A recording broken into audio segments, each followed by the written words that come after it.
Good morning, guys. Today I am going to make an arc necklace. So it's one of my hammered textured pieces. So I got an order yesterday, so I need to make that up today. And I thought I'd just show you guys the whole process and explain everything as I go along. For those jewelers out there or aspiring jewelers, it might be interesting just to watch some of the process and see everything that goes into making an item or jewelry. So for this arc necklace, I'm going to use a 0.6mm sheet. It's kind of like a little bit more on the lighter weight side, but as I'm going to hammer it, it's going to really harden up a lot, and it just gives it a nice kind of good weight, but not too heavy. So to start off with, I'm going to hammer, like texture the area that I'm going to make the necklace out of, and then only once I've textured it, because the texturing is going to stretch the metal, then I'm going to draw my shape that I'm going to cut out. So I'm going to use my ball peen hammer, so it's rounded on the one side and flat on the other side. So I'm going to use the rounded side to make a really nice kind of subtle sparkly texture. So I'll show you what that looks like in a moment. I'm going to use my metal block, which is on a rubber base, to stop the noise. It still makes quite a lot of a noise, so sorry neighbors. But yeah. First up, what I'm going to do is cut out a piece that's big enough for me to texture, so that I'm only texturing that piece that's big enough for the item. And so I'm going to use my piercing saw to do that first. So yeah, let's do that.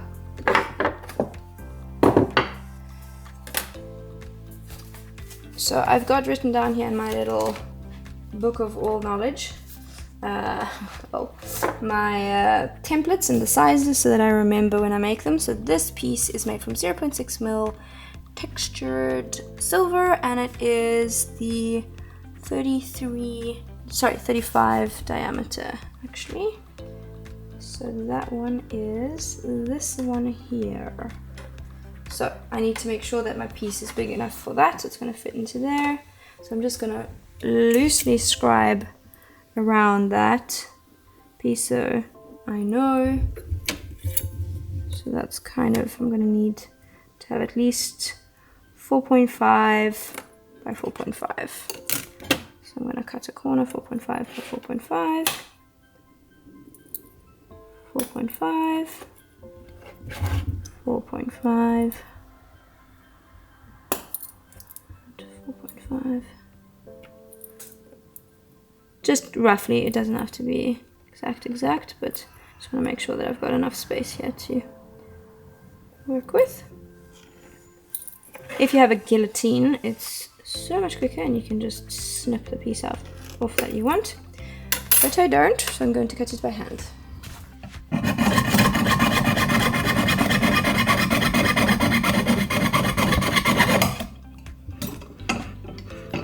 Voila!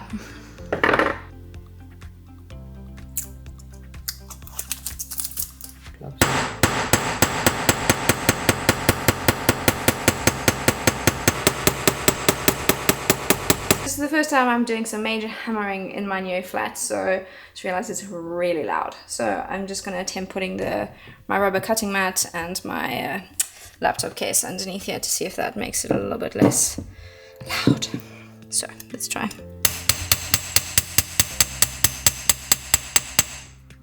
Yep, they still look good. Fantastic, way better. Great, so that's pretty much everywhere where I need to hammer. So I just checked with my little template thingy, and that's gonna be good. Now I need to anneal it, which is heat up the metal so that I soften it, because this is so hard.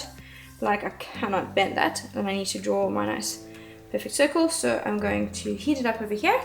So with my torch, I'm going to put on a nice bushy flame, because I just want to gently heat it. I don't want to go crazy with it. So then just go across.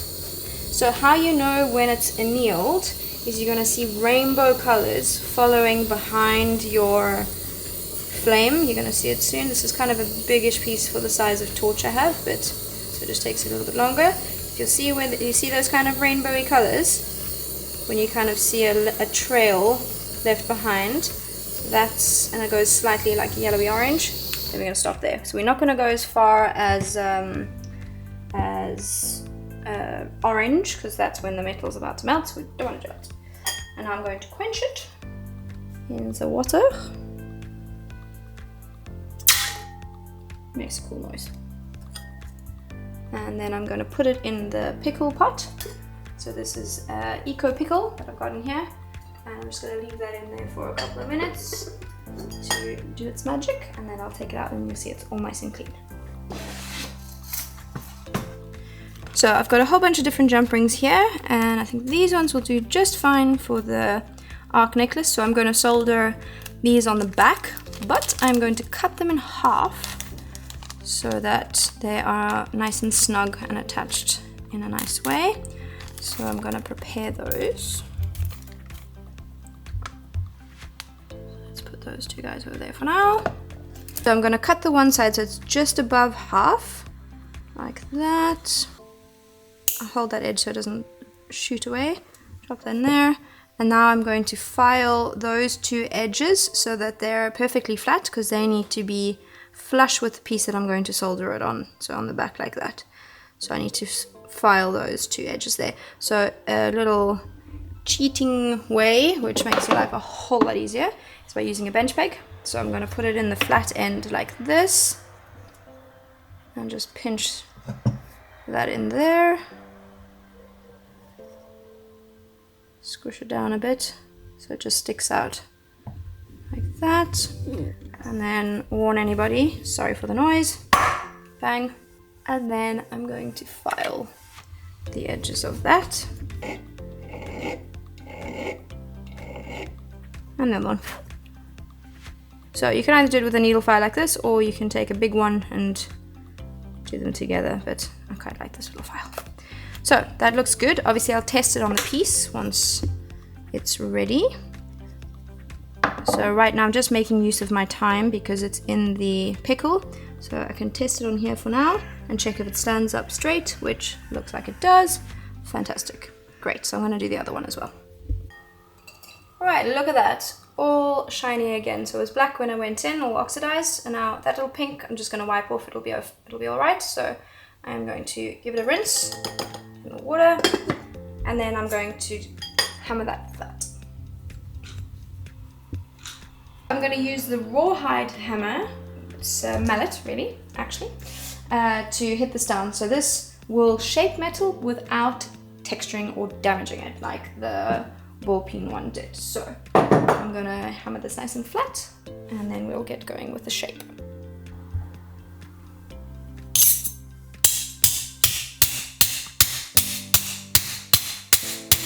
What I'm going to do next is to draw my shape with this little template thing, and so it's always a good idea to draw on the back of the piece, so in case there are any little fine lines that you haven't managed to file away, it's just less work to clean it up, and less obvious if they're a bit deep.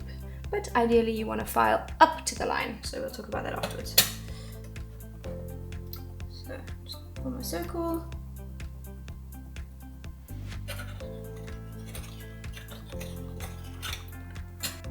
So I've scribed the shape on there. I'm not sure if you can see it, but there's a little reflective line. And what I'm going to do is cut about 1 millimeter outside of that shape, so that then I can file to that line, so that the shape in the end is a perfect circle, and you don't lose any of the guiding lines while you're filing. So if you were to cut on the line, then you're kind of playing a bit more with guesswork. So this way it helps you get a more accurate piece.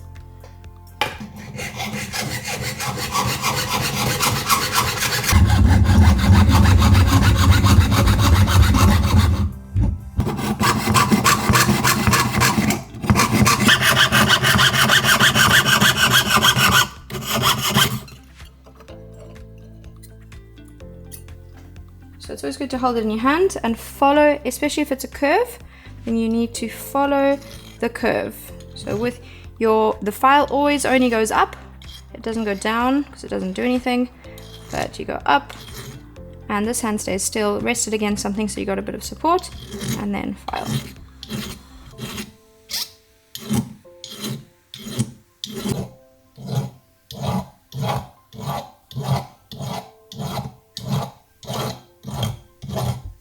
So now I'm just gonna sand it so that it's all nice and smooth. It's just easier to do it in the shape, so I'll just do it now while I'm at it.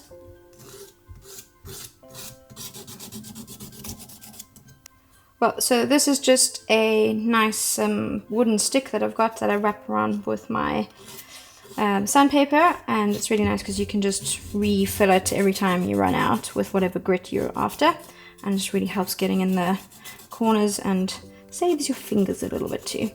So I kind of go at a bit of an angle because I want this to be nice and smooth, so you don't want to have any sharp, rough edges on the piece because obviously someone's going to wear this, so I want to take care of all the little details. Also helps to just remove any of the file marks, so make sure that it looks good. I'm going to shape this into a dome using the steel block and my little punch. So I'm going to put that in there with a good side facing down. So when you're hitting, you don't want to hit too hard so that you hear metal against metal, because that's going to interfere with the texture. So as soon as you hear like ding, that's when you stop. So I'm going to shape, shape, shape, shape, hammer, hammer, hammer.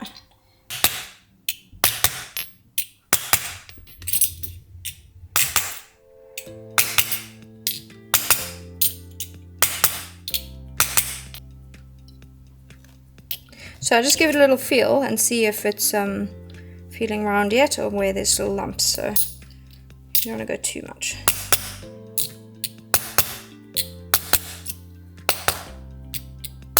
I'm going to solder on our little jump rings onto the back of this. So first I need to make a little flux with my borax cone here. So I add a little bit of water to that and then grind it into a paste. Quite absorbent, so you need to often add a little bit more.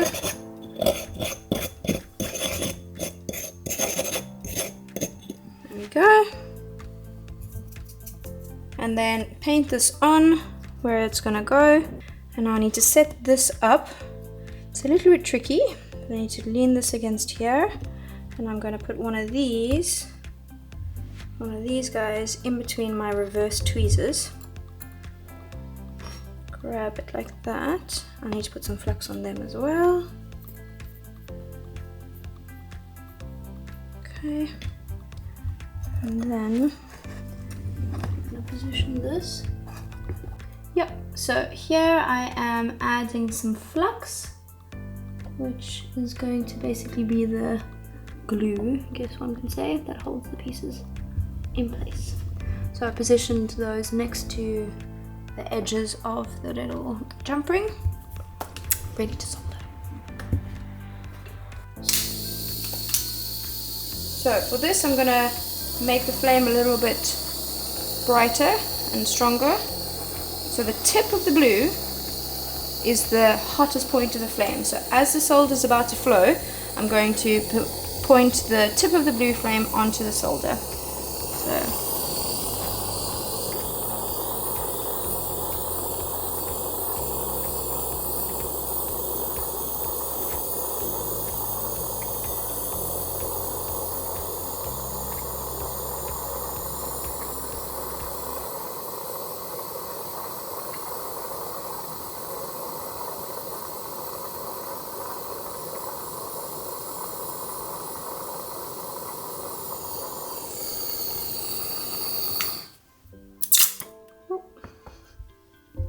I'm just going to get it out,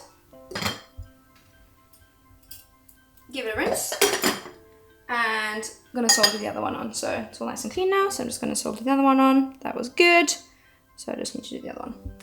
Great.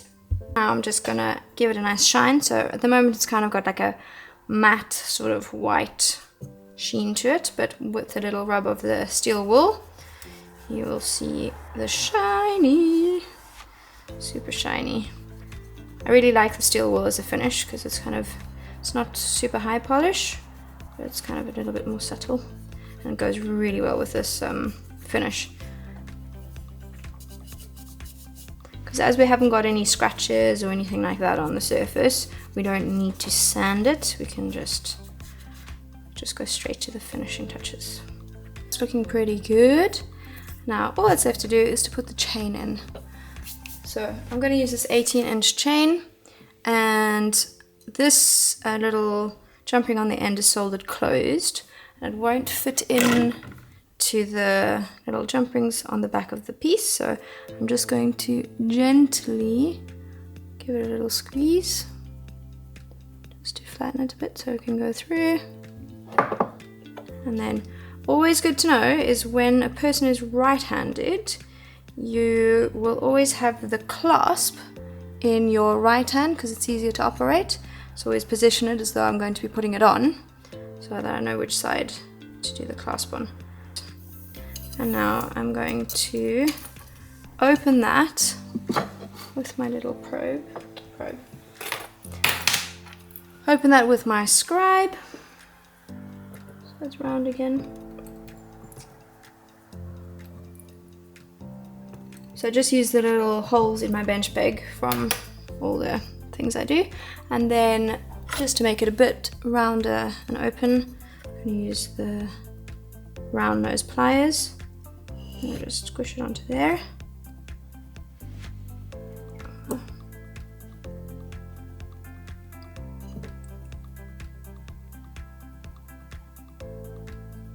Yep.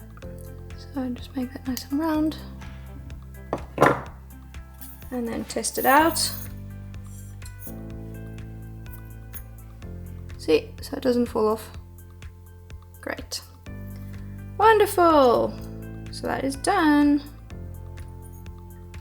So that's the back and that's the front. Ta-da!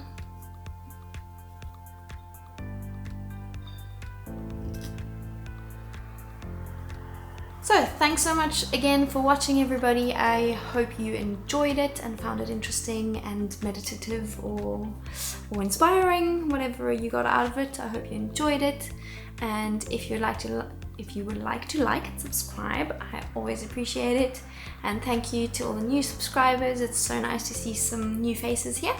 So welcome, and I hope that you enjoy this one too. So see you next week, Sunday. Bye.